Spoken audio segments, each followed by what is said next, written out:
welcome to this explainer. Okay, today we're setting the stage for a seriously fascinating, scientifically grounded story.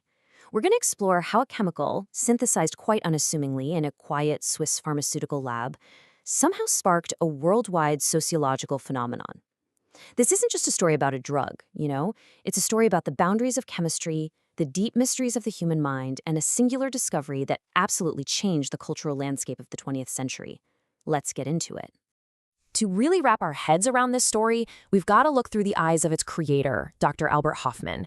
He actually wrote, "Wrong and inappropriate use has caused LSD to become my problem child. I believe that if people would learn to use LSD's vision-inducing capability more wisely, this problem child could become a wonder child." And reading that, it immediately establishes this fascinating dual nature narrative. Right from the very start, we see Hofmann's own deeply conflicted perspective. I mean, he saw immense medical and spiritual potential in his creation, but then had to watch with dismay as it just kind of spiraled out of his control. Section 1. A chemist's accidental discovery. Okay, let's dive into this. Because to understand how we got to that point of conflict, we really need to go back to the beginning.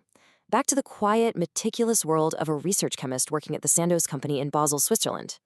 The birth of LSD was not some sudden, explosive cultural event. Not at all. It was a highly systematic medical endeavor. In 1938, LSD-25 was first synthesized, and then promptly shelved. It literally just sat there, essentially forgotten, for 5 whole years. It wasn't until 1943 that an accidental exposure led to the first self-experiment. And then it took another 4 years, all the way to 1947, for the very first psychiatric publication on the drug to even be released. This latent period is absolutely crucial to understand. LSD was born in a laboratory, and it was meant for medicine long, long before it ever hit the streets. Let's break down exactly how this actually unfolded. Step 1. Hofmann synthesized lysergic acid diethylamide. It was the 25th in a series of derivatives, and he was really just hoping to create a circulatory and respiratory stimulant. Step 2.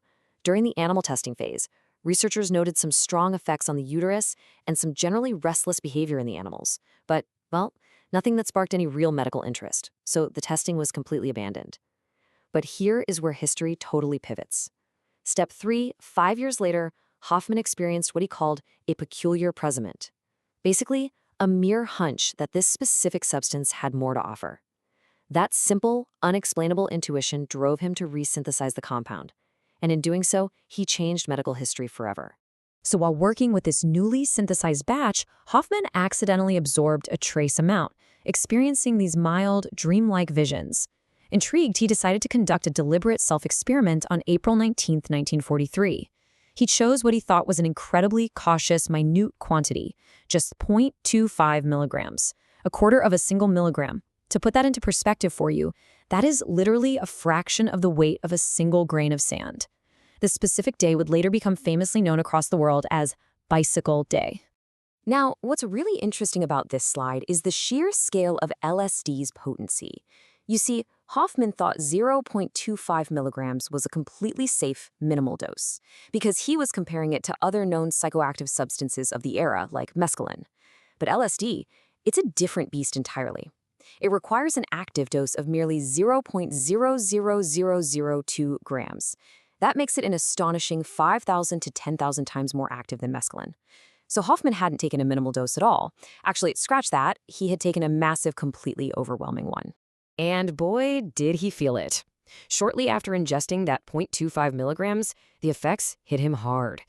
Due to wartime restrictions on cars, his laboratory assistant actually had to escort him home on a bicycle, which, is not exactly the relaxing commute home from work you'd be hoping for. During that chaotic ride, Hofmann experienced intense physical and psychological distress. He documented extreme dizziness, a visual field that wavered and distorted like looking into a curved mirror, and the truly bizarre sensation of being completely paralyzed, even as his assistant noted they were actually pedaling quite rapidly.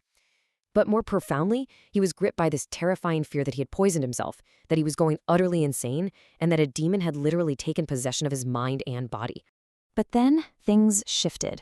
Once a doctor arrived at his home and assured him his vital signs were perfectly normal, that sheer terror finally began to fade. Hofmann's experience shifted into something breathtaking. As he recalled, Kaleidoscopic, fantastic images surged in on me, alternating variegated, opening and then closing themselves in circles and spirals, exploding in colored fountains. He even documented profound synesthesia, meaning he noticed that every acoustic perception, like the sound of a passing car outside, magically transformed right before his closed eyes into vividly changing colored optical illusions. Section 2. From Animals to Psychiatry. Having survived his harrowing, but honestly awe-inspiring self-experiment, Hoffman reported back to his stunned colleagues, and they immediately initiated rigorous laboratory investigations. And the behavioral changes they observed in animals were just bizarre and totally unprecedented. Mice showed motor disturbances. Cats would stare anxiously into the empty air, reacting to unseen threats. And get this, they actively feared the mice. A caged community of chimpanzees was thrown into a complete uproar because a dosed chimp totally ignored the finely coordinated laws of their tribal hierarchy. And spiders? At very low doses, they actually built better proportioned webs. But at higher doses, their webs became completely rudimentary and poorly made. What researchers quickly realized, though, was that the lethal toxicity of LSD was incredibly low compared to the minute doses required to trigger these dramatic behavioral changes. Recognizing its profound impact on the mind, Sandoz started distributing the drug under the brand name Delicid to psychiatric institutions. And interestingly, two highly distinct methodologies emerged. Over in Europe, psycholytic therapy utilized moderately strong doses over successive sessions.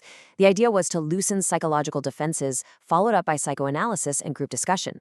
Meanwhile, in the United States, psychedelic therapy favored a single massive dose. The goal over here was to induce a profound, mystical religious shock experience to fundamentally restructure a patient's personality.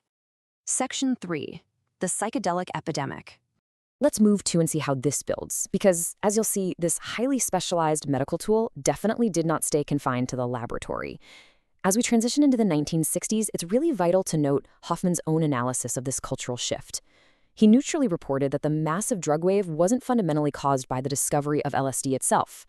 Rather, it was driven by deep-seated sociological dissatisfaction within modern Western society. People were reacting against rising materialism. They felt alienated from nature, thanks to rapid industrialization, and experienced a profound lack of satisfaction in a mechanized, highly saturated society. Basically, many felt they lacked a meaningful philosophical foundation, which made a mind-altering, reality-shifting substance incredibly appealing. A central figure in this whole transition was Dr. Timothy Leary. Now, Leary began as a respected Harvard psychology lecturer conducting perfectly legitimate research on psychedelics. However, his work increasingly shifted from the academic to the cultural. Following his dismissal from Harvard, Leary founded the League for Spiritual Discovery.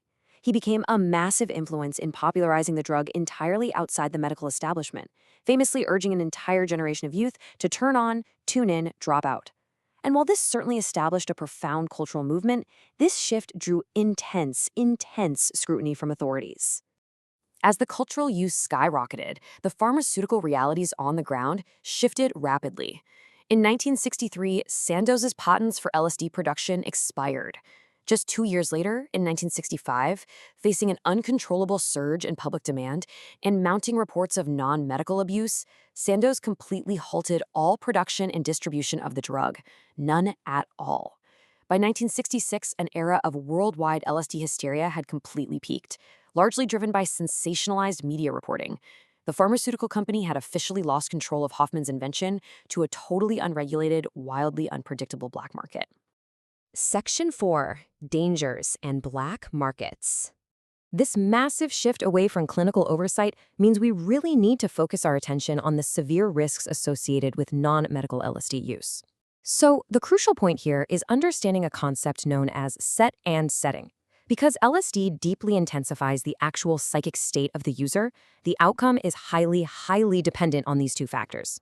Set is your internal mind, your mental condition, your expectations, and your emotional state going in. Setting is the external environment, the lighting, the acoustic milieu, the people around you. I mean, think about how your mood or surroundings can ruin just a normal day, right? Now imagine multiplying that vulnerability by 1,000. In a clinical setting, these things are carefully controlled to facilitate a positive, helpful experience. But out on the street, in unstructured environments, a poor set or setting can quickly cause the experience to spiral into a highly dangerous psychotic reaction, or what people call a horror trip. When you contrast clinical standards with the reality of the black market, the dangers become absolutely immense. A medical standard relies on a precisely measured dosage, but the black market reality? Dosages are completely unknown and they fluctuate wildly. In medicine, you have a pure, perfectly stable compound. On the street, adulterants, sometimes highly toxic ones, even things like strychnine, are often present. Furthermore, LSD is incredibly unstable. It degrades very quickly when exposed to light and air. Sandoz preserved it carefully in oxygen-free ampules, whereas black market tabs degrade, making the active dose a total gamble every single time. This unpredictability is exactly what leads to those terrifying and potentially harmful outcomes we see. Section 5. Wonder or Problem Child? And this brilliantly illustrates where we find ourselves today, looking at the complex legacy of a substance born from rigorous chemistry that just completely slipped its moorings. Which brings us right back to the ultimate question posed by the creator himself. If humanity learns to use LSD's profound vision-inducing capabilities wisely, strictly under suitable conditions and dedicated medical practice, could this misunderstood problem child one day actually become a wonder child? It's a massive question, and it's one that modern psychiatry and neuroscience are once again beginning to ask. Well, I really hope this explainer has provided you with a clear, structured understanding of the incredibly fascinating origins of LSD. Thank you so much for learning with us today.